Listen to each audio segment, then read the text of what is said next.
Very good morning, students. Let us now discuss NEET 2018 paper. Now, let's see the first question. Select the wrong statement. Students, you always have to make this habit of marking whether they are asking correct or wrong.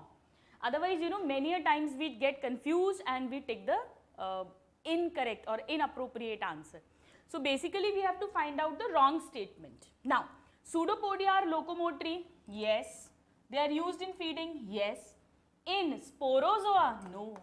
Pseudopodia, they are the false feet and they are locomotory and feeding structures in amoeboid class of protozoa, which is also called Rhizopoda class or Sarcodina class.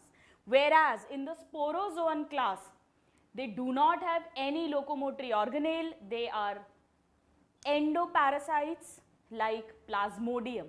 So, this is false and they are asking false. So, actually this is the answer.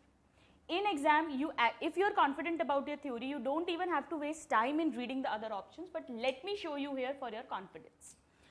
One more thing that you have to keep in mind, that suppose if option 1 is wrong, you always check whether there is some option like all of the above. If there is all of the above, then you have to check other options as well, otherwise just tick mark it and move ahead. Let's see. Mushrooms belongs to Basidiomycetes, this is true. Cell wall is present in members of fungi and plantae, yes. In fungus, it is made up of chitin, in plants, cellulose. Mitochondria are the powerhouse of the cell, yes. And they are found in all kingdoms except Monera, yes. Because mitochondria is a double membrane bound cell organelles and no membrane bound organelle is found in prokaryotes which belong to Monera. So, except Monera, all the 4 kingdoms, Protista, fungi, plantae, animalia, they all include eukaryotic organisms, and all eukaryotes have mitochondria. So, this statement is also true. The only wrong statement is option 1 and that is our answer. Now, let's see the next question. Now, the stage during which separation of the paired homologous chromosome begins is.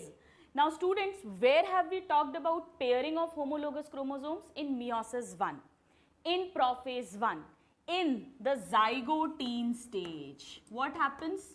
Zygotine stage. The 2 homologous chromosomes come near to each other and laterally pair. Like if suppose this is one chromosome and this is the other chromosome, like this. There is a formation of synaptonemal complex, a nucleoprotein structure between them that binds them together. So, in the zygotine stage, lateral pairing of homologous chromosomes called synapses occurs. Then in the next stage, pectine stage, crossing over or genetic recombination occurs. And in the next stage, that means diploidine stage, this synaptonemal complex dissolves. And as soon as it dissolves, now the homologous chromosomes start separating from each other. So, where does it begin? Diploidine. Zygotine, synapse occurs. Pectine, recombination, genetic crossing over occurs. And dikinesis, after diploidine will come dikinesis. In this terminalization of chiasmata, disappearance of nuclear membrane, nucleolus occurs. Here, it's a line of NCERT, answer is option 2. Now, the Golgi complex participates in respiration in bacteria, no. Number 1, bacteria is a prokaryote. Golgi is a membrane, single membrane bound organelle. So, Golgi will not be found in bacteria. Plus, we know that respiration, aerobic respiration in bacteria is performed by mesosomes anyway. So, this is not the answer. Now, formation of secretory vesicles, yes. You remember what happens, like this is RER or SER, right? Here there is Golgi. In the Golgi also, students, there will be a formation, cis phase and trans phase like this. So, from the RER, proteins, and from the SER, the lipids, they will be synthesized in RER and SER and then they will reach Golgi. In the Golgi, they will be packaged. So, the vesicles, secretory vesicle containing different materials is a work function of Golgi complex. And if in this vesicle, acid hydrolytic enzymes are present, then this is the lysosome, right? So, yes, this is a function. Let's check other options. Fatty acid breakdown. What is fatty acid breakdown? It means the breakdown of fatty acids into its metabolites finally forming acetyl coenzyme A, which is the entry point for citric acid cycle. So what happens during fatty acid breakdown? First there will be lipolysis, then there will be activation and transport of this fatty acids into mitochondria, and then inside mitochondria beta oxidation of fatty acid occurs. But nowhere Golgi is related. Activation of amino acids. How amino acids are activated? We have learnt in molecular biology. Activation of amino acid means combining of amino acids to its tRNA. So again, Golgi is nowhere related.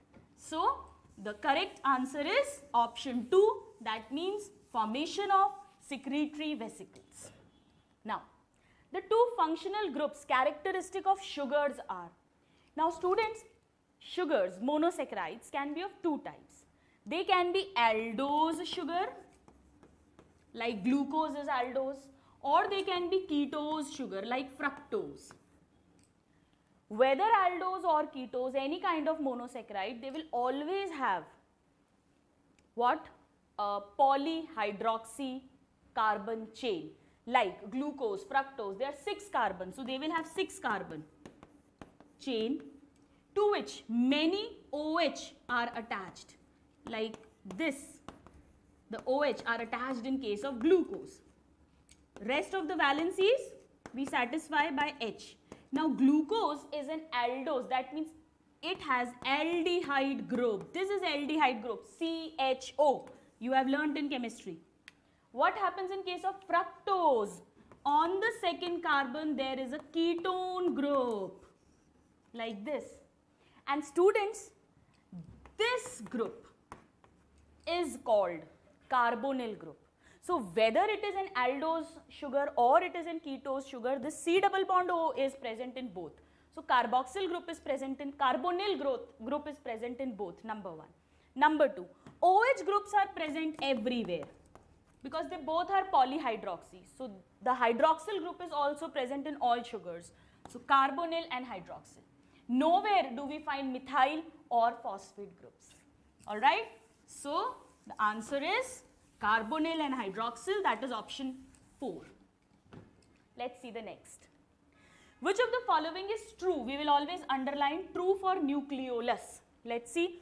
It takes part in spindle formation. No, this is a role of centriole or centrosome and made up of tubulin protein.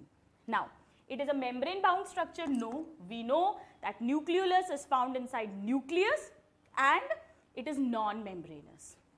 Larger nucleoli are present in dividing cells. No, students. The role of nucleolus is production of rRNA, and RNA will help in protein formation, translation. So basically, the role of nucleolus is called ribosomal factory. Ribosome is the protein factory. So in a cell where there is need for more protein synthesis, there will be more number of nucleoli. And where the need for protein is less, there will be less number of nucleoli. That is the criteria, but not whether the cell is dividing or not. It is a site for active rRNA synthesis. Yes, it's a direct question. That is why it is called ribosomal factory, because you remember ribosome is made up of protein plus rRNA. Those rRNA are synthesized inside nucleolus. So the raw material for ribosome, the factory of ribosome is nucleolus. Now, match the columns. You just have to look whether they are asking correct or incorrect. Alright. In such questions, we have practiced enough in our problem solving concept booster course that we have to go by the options. Let's check A. A can be 1, 3 or 4. Let's see.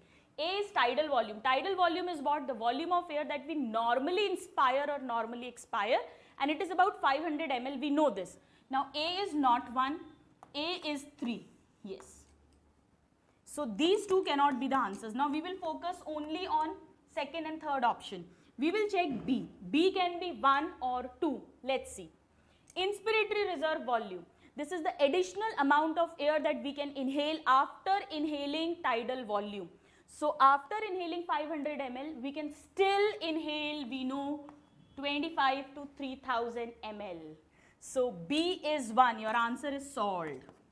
Without even looking at C and D. You have saved so much of time which you can invest in solving physics and chemistry, because time is very, very precious, as I always say.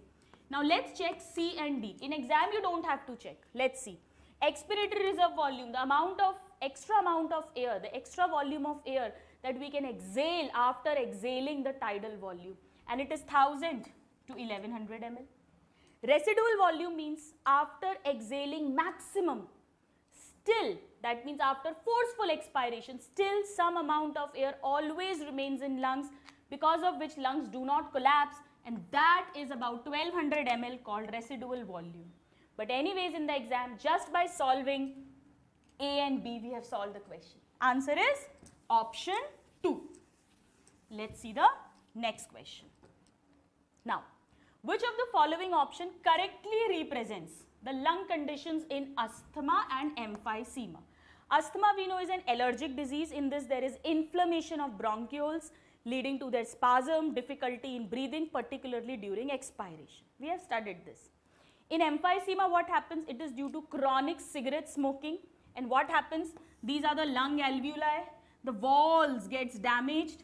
Surface area for respiratory exchange of gases reduces, and thereby respiration is affected. Let's see. Increased respiratory surface in asthma, no.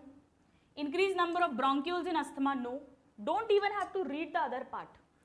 Inflammation of bronchioles in asthma, yes. Now you read the second part. Decreased surface for respiration, yes, in emphysema. So this is correct. Alright. Students, be very careful. Even this cannot be the answer.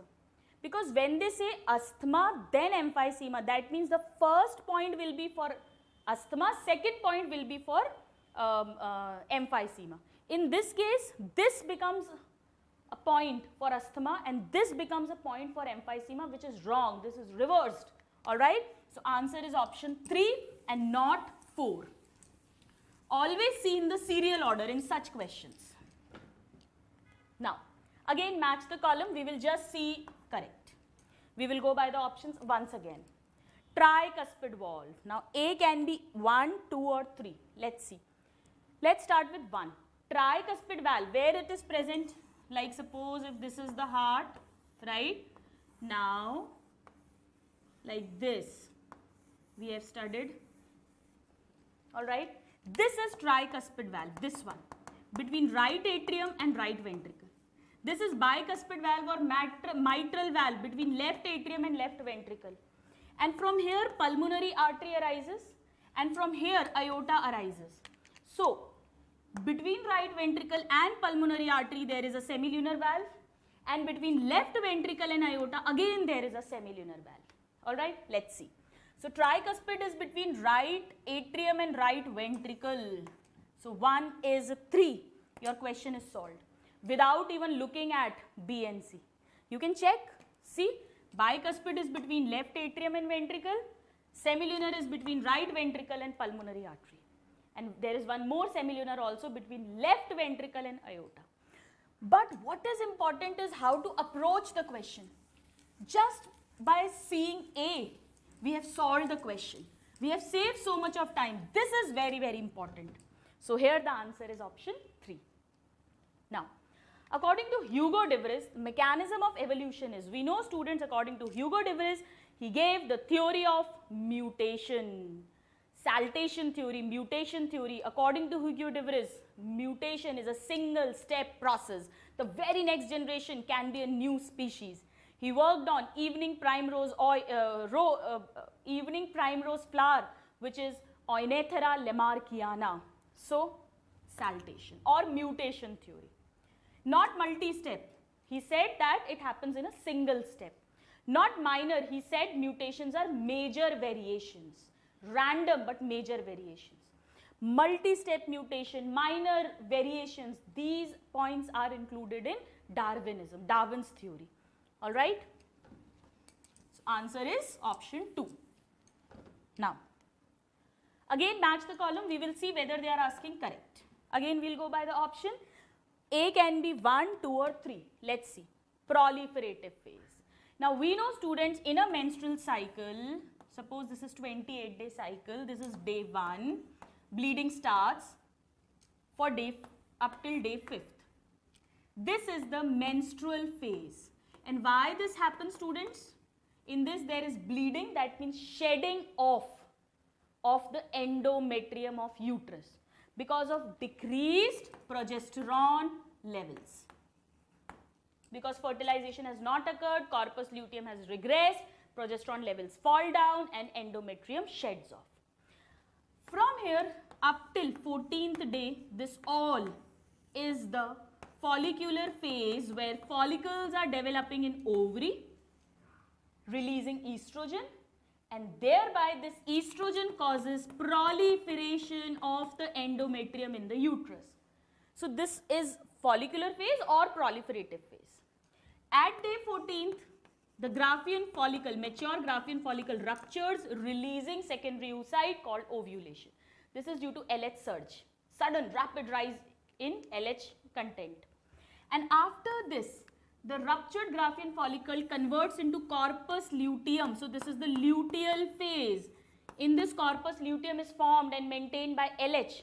It starts producing progesterone, and that progesterone makes the endometrium secretory. So it is also called secretory phase. This we have learned. Now let's check.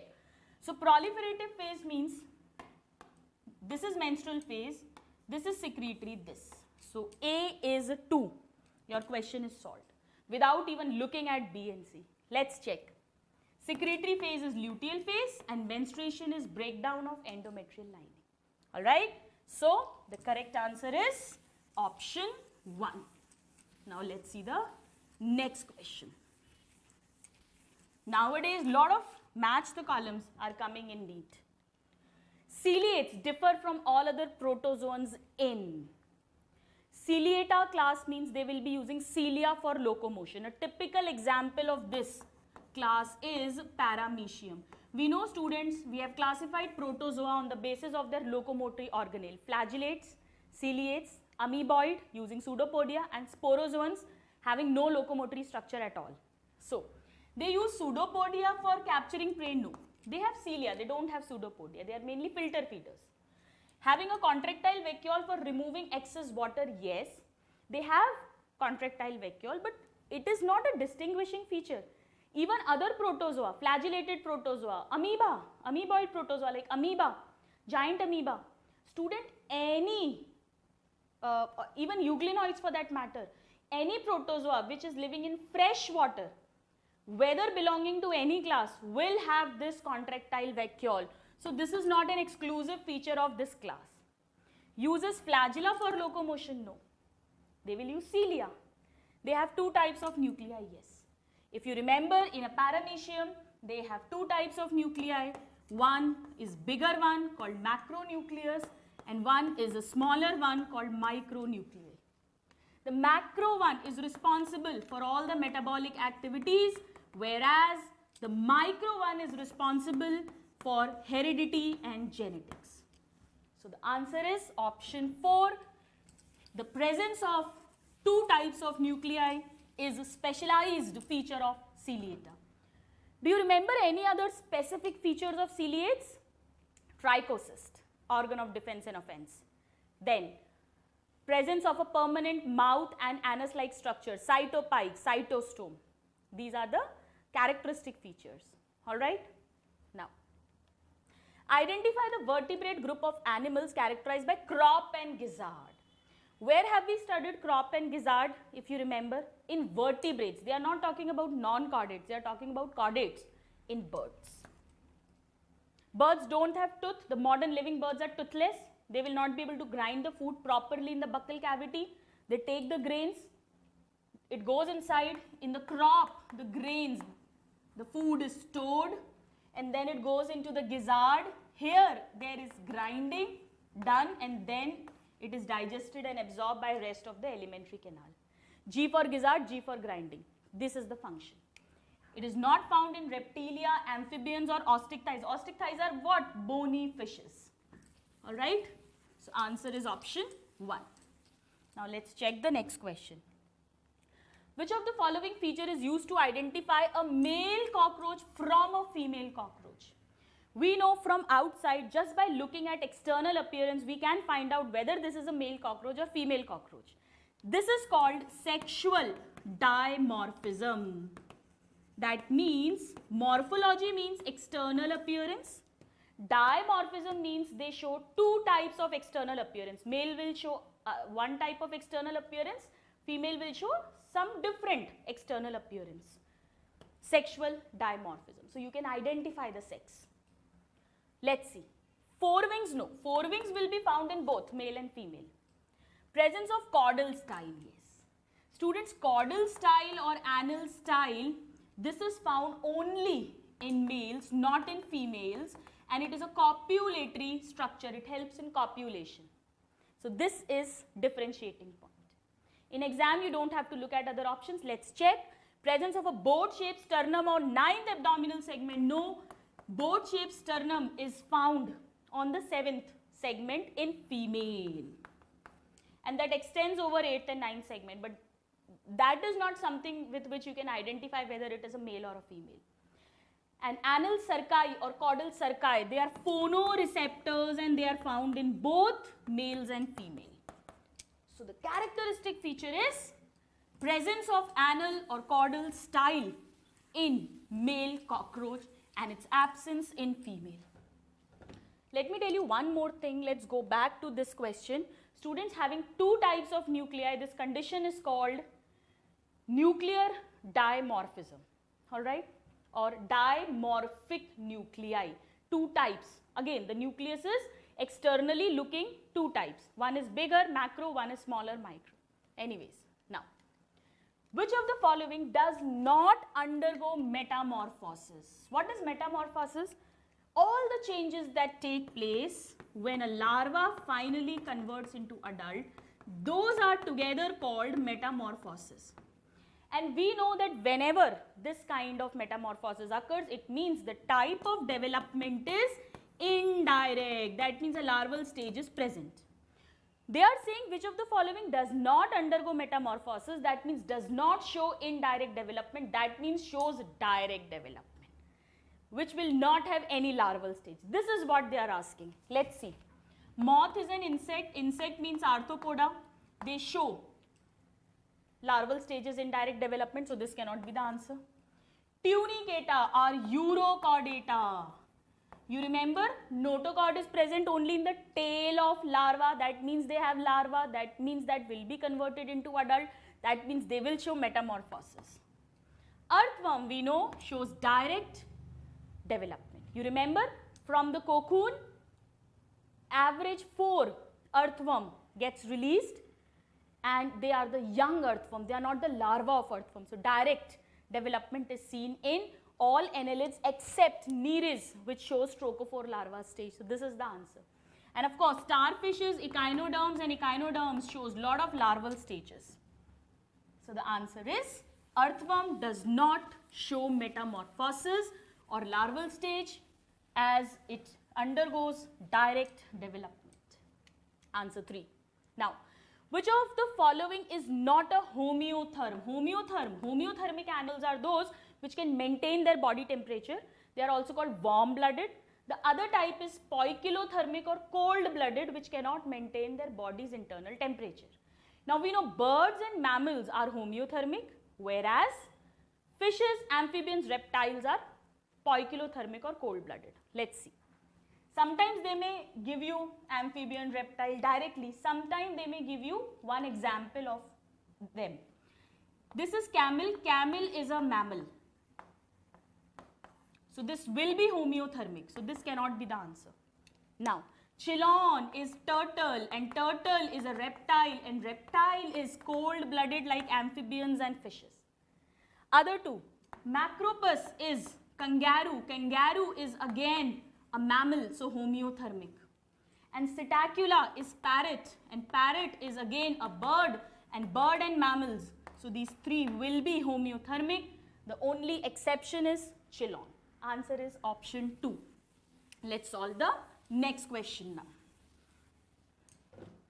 Now, the transparent lens in the human eye is held in place by. Now, we have studied, students, suppose this is the sclera, its anterior 1/5 transparent part is cornea. So this is the sclera. Now, the middle layer is choroid and it becomes thicker in the anterior part, forming ciliary body, which will then form the iris, curtain-like structure. Now here there is a biconvex protein lens and it is held in place by these suspensory ligaments from ciliary body. This is what they are asking, that this transparent lens in the human eye is held in place by what? By these cords, by these ligaments. Let's see. Ligaments attached to ciliary body. They are not attached to iris and not by smooth muscles. Answer is option 3. Now, again you have to find out, you have to just read, they are asking correct or incorrect. Incorrect. Hypothalamus, production of releasing hormones, yes. Regulation of temperature, yes. It is called thermostat of body. Hunger, thirst centers are present in hypothalamus, yes. So this is true. We have to find out false.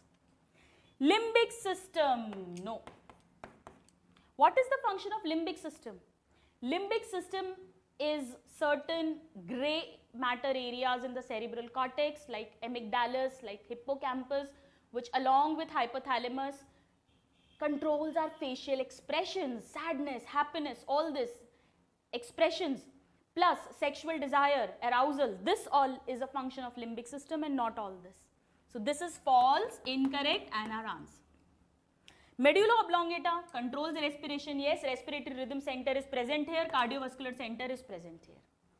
Corpus callosum, the two cerebral hemispheres, they are joined by a longitudinal band of nerve tract called corpus callosum. It is a characteristic feature of placental mammals. So all are true except option 2, and that is our answer. Now let's see the next question. Students, it really helps if you mark correct or incorrect in the question. Believe me, that is really going to save you from picking the wrong answer. Now, which of the following hormones can play a significant role in osteoporosis? Osteoporosis means pores are created in bones. Basically, bones become hollow. There are pores created. Basically, they will become fragile, very easily prone to fracture. Why this happens? Why the bone is hard? Because of calcium. So there is decalcification. And why that happens? We know decreased estrogen and increased parathormone leads to osteoporosis. Parathormone, it increases blood calcium level. So from where it will get calcium? From the bones. It takes calcium from the bones and deposit in the blood. So if it will be in very great excess, bones will become decalcified. And because of decreased estrogen, again there is osteoporosis. That means it is very common in menopausal women. So answer is option 1. It's kind of a direct question. Decreased estrogen and increased parathormone leads to this condition. Now, which of the following is an amino acid derived from hormone? Sorry, is an amino acid derived hormone. We know hormones can be derivatives of amino acids. They can be polypeptides of proteins. They can be steroids, or they can be iodothioronins. Direct question. Estradiol, estriol, these are all estrogen. Estrogen is steroid. And epinephrine is a derivative of tyrosine amino acid. Alright? Ecdioson is not found in human students. It is found in non-chordates. Answer is 3. Now again, you have to match the correct option. We'll go by the options. A can be 1, 2, 3, 4. Let's see. Glycosuria. What is this? Normally, all the glucose filtered is reabsorbed from the kidneys. But if the glucose levels in blood is very high, as in diabetes mellitus, more than 180 milligram per 100 ml blood, then it comes out in urine, and the presence of glucose in urine is called glycosuria. Question is solved without even reading B, C and D. Let's check here. What is gout? Gout is accumulation of uric acid in the joints. It's a kind of arthritis, joint inflammation. Renal calculi or renal stone. And glomerular nephritis means inflammation in glomeruli. But without even reading B, C and D, we have solved the question. Answer is option 4. Now, let's see the next. Again, match the column. Let's see. Now, A can be 4 or 5. So, we will just focus on 4 or 5. Ultrafiltration is not a function of PCT. Ultrafiltration occurs where? Into the Bowman capsule from the glomerulus. So glomerulus plus Bowman capsule, this together we know is called Malpighian corpuscle or renal corpuscle. So basically ultrafiltration is a role of Malpighian corpuscle. So A is 4. So these two cannot be the answers. Now we will focus on this. B will be 1 or 5. Concentration of urine. The longer the loop of Henle, the more concentrated urine will be. So it is a role of Henle's loop. This is the answer. We have not even looked at option C and D. They have to be correct. Let's see. Transport of urine is a function of ureter and storage of urine is a function of urinary bladder. What is the function of PCT? Maximum reabsorption happens from PCT. Almost 80% reabsorption occurs from PCT. Alright. So here the answer is option 2. Now, which of the following gastric cells indirectly helps in erythropoiesis? What is erythropoiesis? RBC formation. Now we know students, during RBC formation, the immature RBC called reticulocyte is converted into mature RBC, which is erythrocyte, and for this maturation they need maturation factors, vitamin B12 and folic acid. This is one information. We also know that for absorption of vitamin B12 we need Cassel's intrinsic factor, and this factor is released by parietal cells or oxyntic cells in stomach. The oxyntic cells or parietal cells secrete HCl as well as Cassel intrinsic factor. So now if suppose there is a problem with parietal cells, this will not be secreted. So there will be no absorption of vitamin B12. So B12 will not be available for maturation. So there will be a problem in mature RBC formation or erythropoiesis. It will lead to anemia, pernicious anemia. So this will be the answer. Goblet cell produce mucus. Mucus cells also produce mucus. Chief cells or peptic cells, they are also present in stomach, but they produce enzymes like pepsinogen, prorenin. So answer is parietal cell or oxyntic cells. Option 4. Now, again, you have to match correct. We'll go by the options. A can be 1, 2, 3. Let's see. Fibrinogen. Now, fibrinogen and prothrombin, these two plasma proteins have a role in blood clotting. Question is solved. Fibrinogen is factor number 1. You remember in the last step of blood clotting, fibrinogen gets converted into fibrin. That. Let's check. Globulin, gamma globulins, antibodies, defense. And albumin, osmotic balance. Answer is option 4. Just by looking at option A, statement A, we have solved our question. Now, calcium is important in skeletal muscle contraction because, let's check, it detaches myosin head from actin. No. It activates myosin ATPase by binding to it. No. What does it do? You remember, like this is suppose actin, G-actin. This is the active site for binding with myosin. Normally, tropomyosin and then troponin covers or masks this active site on actin for myosin, and troponin has 3 sites. With this, it is inhibiting this, masking the site. One, it has T site with which it binds to tropomyosin, and it has C site for binding with calcium. Whenever the nerve impulse reaches neuromuscular junctions, finally calcium is released from sarcoplasmic reticulum, and that calcium binds here. And when the calcium binds to troponin, there is a conformational change and it will leave this active site on actin. It will unmask this site.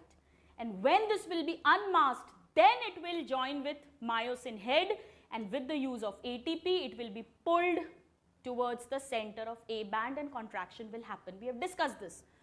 So it binds to troponin to remove the masking of active sites on actin for myosin, and not even option 4. This is also wrong. So answer is option 3. This is how calcium ions play a role in muscle contraction. Now, which of the following is an occupational respiratory disorders? We know there are certain occupations, certain professions where because of chronic long-term inhalation of certain type of dust, there is lung fibrosis and lungs get damaged. Let's see. These are together called occupational lung disease. One of them is silicosis due to inhalation of silica dust. The workers are advised to wear masks and regular medical checkups. Botulism is a kind of food poisoning that happens in tinned food because of Clostridium botulinum bacterium. Anthracis is because of Bacillus anthracis, again a bacterial disease. Emphysema is because of chronic cigarette smoking in which respiratory surface area is decreased. Answer is option 2. Now, which of the following statement is incorrect? Glycolysis operates as long it is supplied with NAD that can pick up hydrogen atoms. We know this is true. Glycolysis occurs in cytosol or cytoplasm. True. Enzymes of TCA cycle are present in mitochondrial matrix. True, except one. We know except succinic dehydrogenase. So this can be the answer. We don't know. Let's see if we have a better option. Oxidative phosphorylation takes place in outer mitochondrial membrane. No, this is absolutely false. It takes place on inner mitochondrial membrane. So this is absolutely false. This is actually true because except one, all are present, all the enzymes are present in mitochondrial matrix. But this is absolutely false. So the best incorrect answer will be option 4, which is our answer as well. Let's check the next question.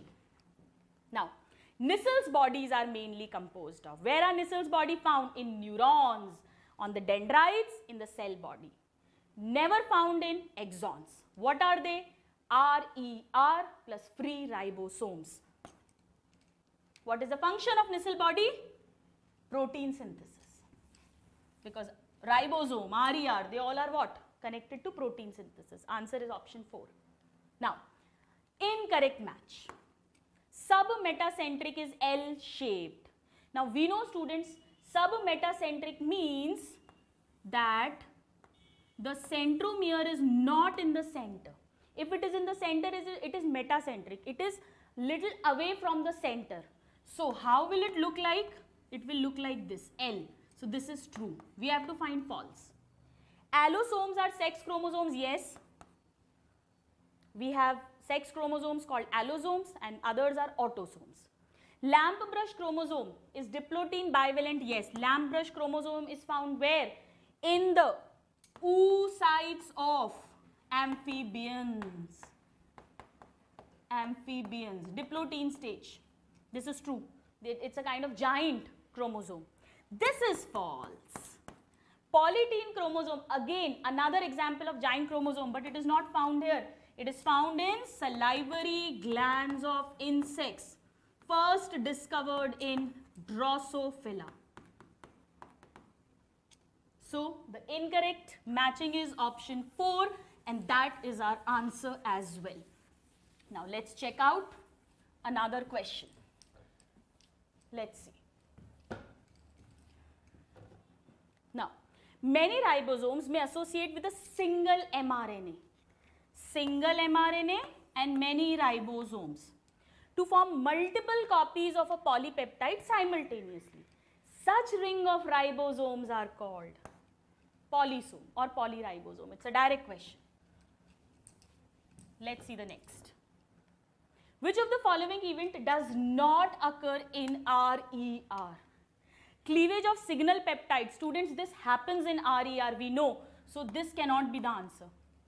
Now, protein folding. Protein is getting synthesized in RER. First, linear, unbranched chain of amino acid. That means primary structure of protein is formed.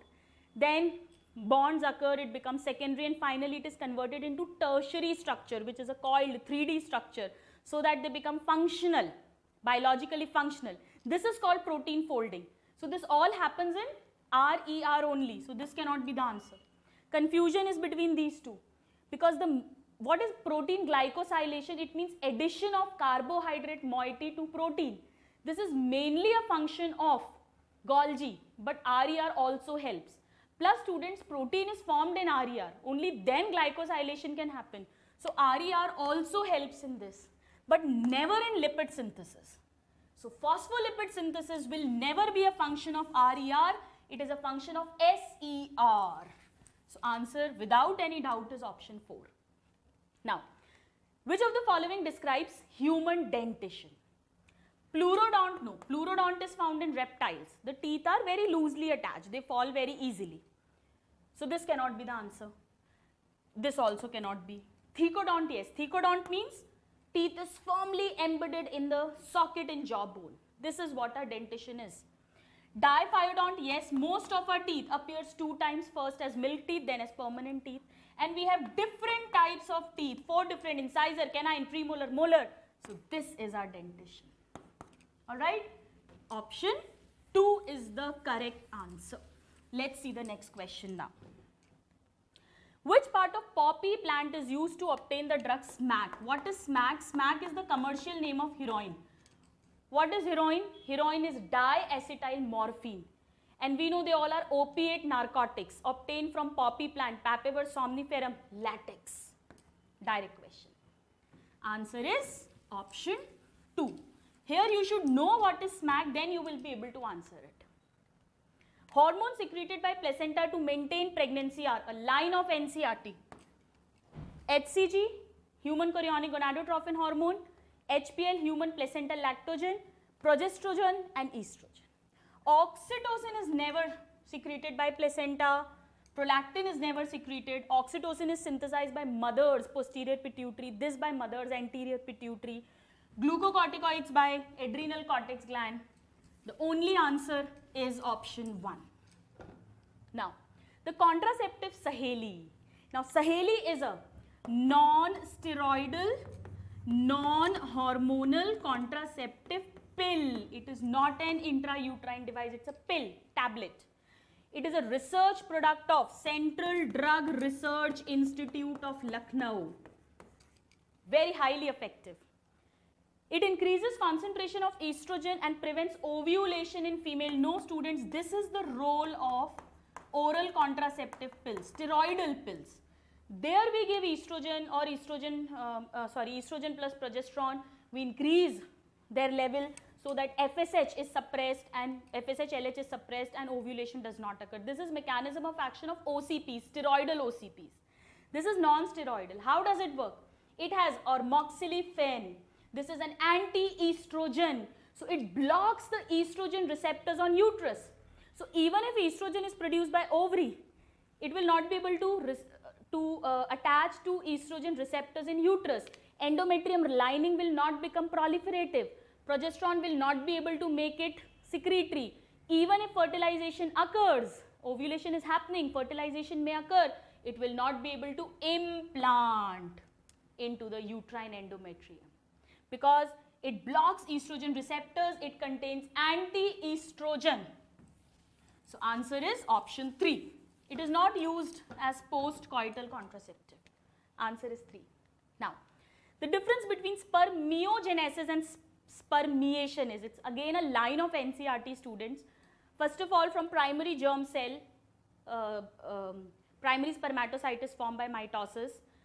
Then meiosis 1, secondary spermatocyte is formed. Meiosis 2, spermatid is formed. Now, after spermatid is formed, it is haploid. 4 spermatids are formed. They are haploid. Then there is no division. But there is a change in spermatid morphology. And earlier it is round, now it becomes sperm like this, you know. The mitochondria gets collected in the middle. Centriole comes one after the other. So this transformation of spermatid into sperm or spermatozoa is called spermiogenesis. And now these sperms will embed their heads into Sertoli cell to take nourishment from them. And when they are released from the Sertoli cells and then they are released, that process is called spermiation, we have discussed. So now if we see, in this does not happen, no. Don't read the full statement. In spermiogenesis, spermatozoa are formed, yes. While in spermiation, spermatids are formed, no. In spermiogenesis, spermatids are formed, no. Spermatid is formed by second meiotic division. sperms are formed. This is the correct answer. Alright, that in spermiogenesis, spermatozoa are formed from spermatids, and in spermiation, spermatozoa are released from Sertoli cells into the cavity of seminiferous tubules, and then they will be transported to epididymers, vasa deferens, etc. Now, the amnion of mammalian embryo is derived from. It's a very nice question. We have studied in theory. Amnion is an extra embryonic layer surrounding the fetus. It secretes amniotic fluid. This acts as a cushion, prevents injury to the fetus, and also prevents desiccation of the fetus. It is made up of two, the roof and the floor and the roof. It is made by, the floor is made by epiblast cells. Which epiblast cells? The ectodermal epiblast cells. This makes the floor of cavity, whereas the roof is formed by mesoderm, and that is extra embryonic mesoderm. So this will be the answer. Endoderm is never involved. Trophoblast would not be involved. So answer is option 3. That means ectoderm and mesoderm forms the extra embryonic membrane amnion. Now, the similarity of bone structure in forelimbs of many vertebrates is an example of. Students, we know, like in cheetah, lion, the forelimbs are used for running. In man, forelimbs, hands are used for picking things, writing. In bats, forelimbs are used for flying. In whales, they are used as flippers. So the function is different, origin is same.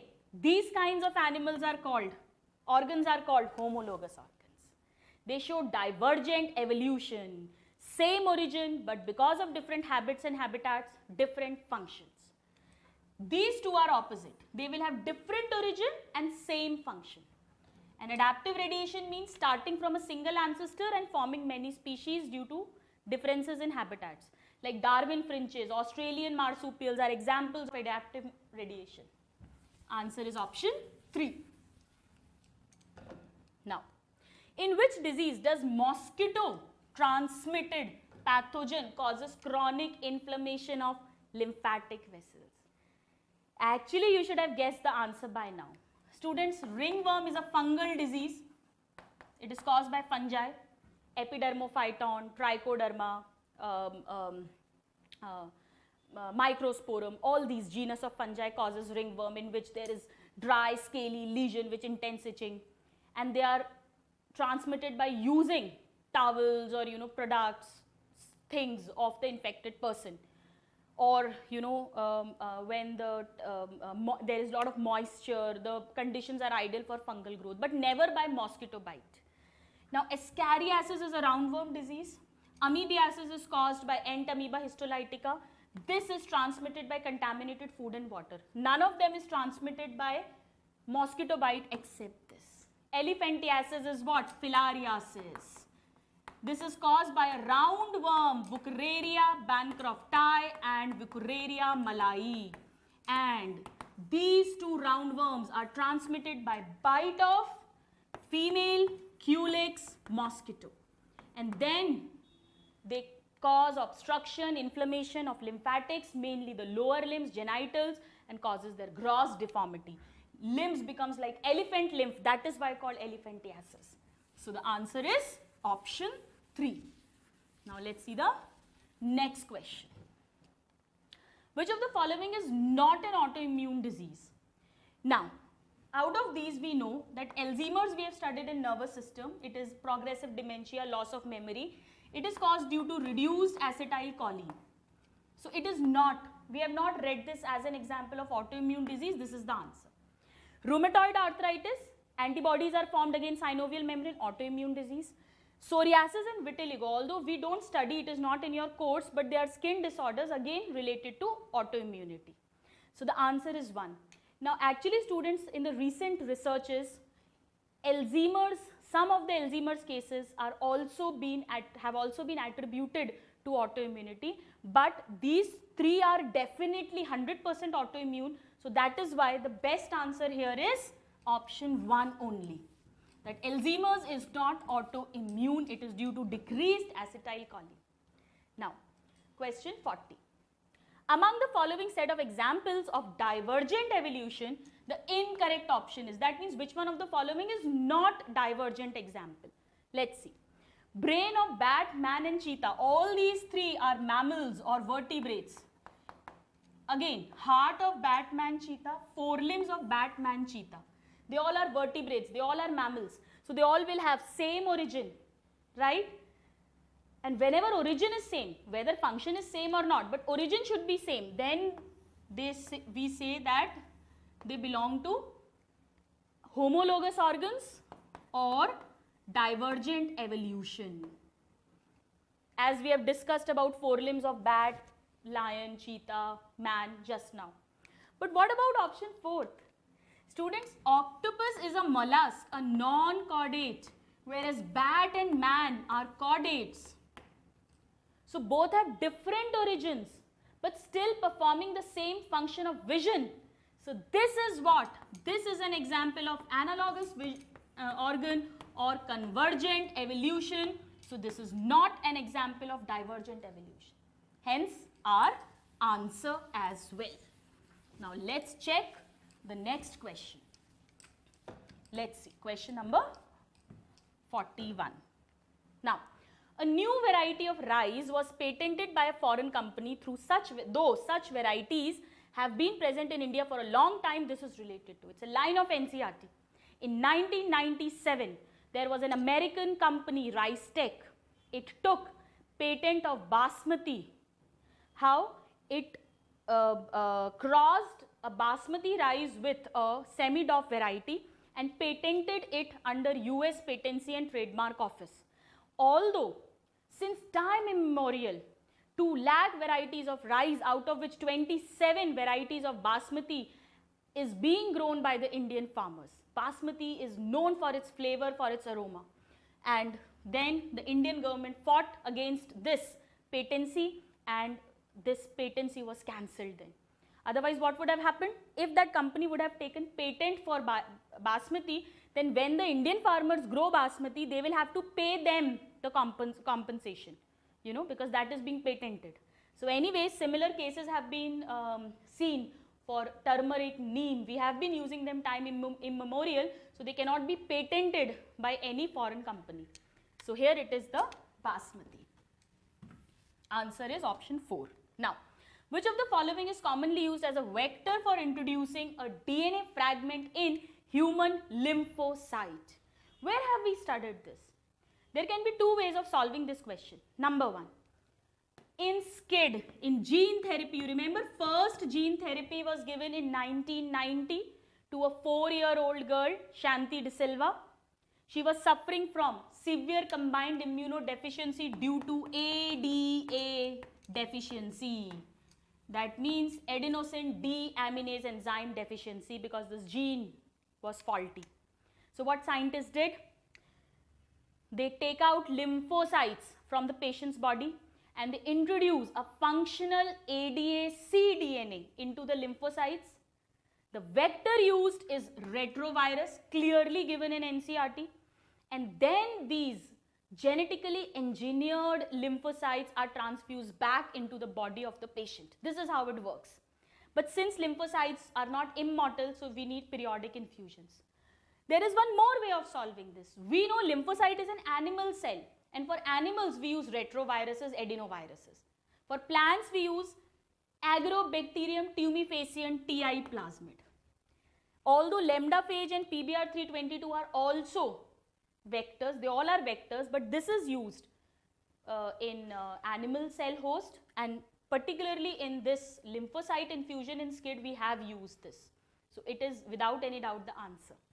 PBR322 we generally use when E. coli bacteria is taken as the host. So answer is option 3. Now, use of bioresources by multinational companies and organizations without authorization from the concerned company and its country and its people is called. Students, suppose I have, let's say, a gold set and you use it without my permission, without authorization from me. What would it be called? It would be called a kind of theft, a kind of piracy, the definition of biopiracy, right? Like you remember we have talked about that Brazil protein.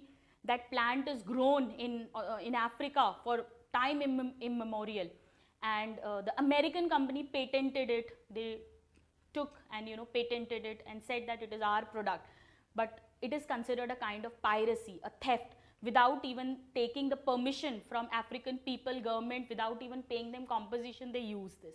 So anyways, what is biodegradation? We know it is breakdown of organic matter by bacteria or microorganisms.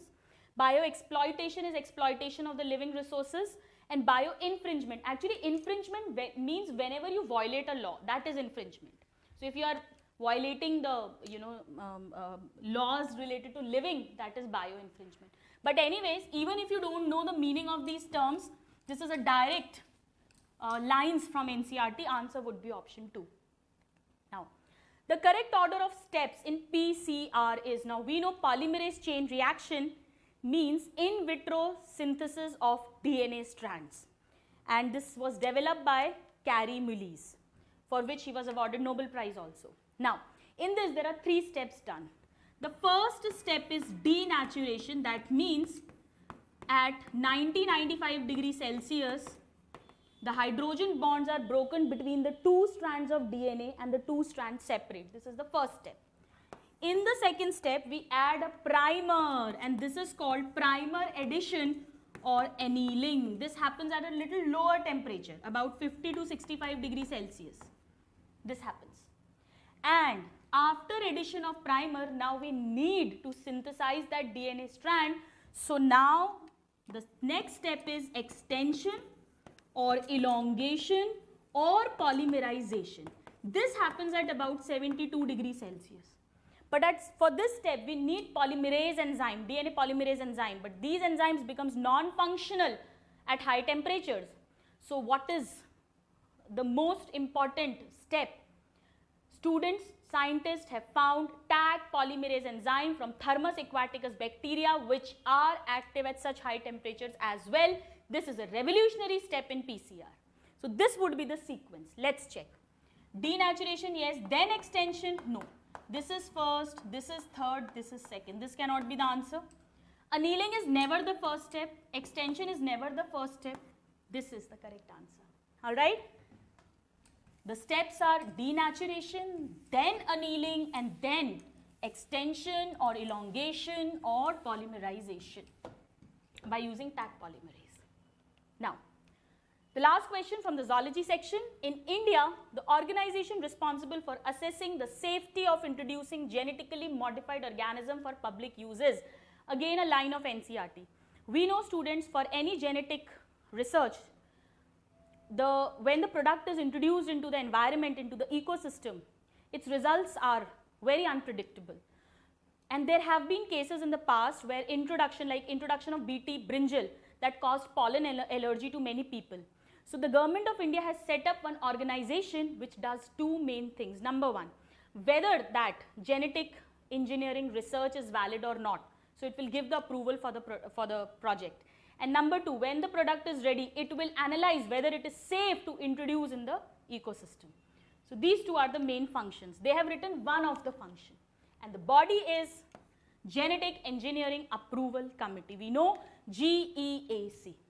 So with this, we have completed NEET 2018 paper. In the next class, we will be solving other papers right from 2008 till 2018. So till the next class, a very happy learning and have a good day. Thank you.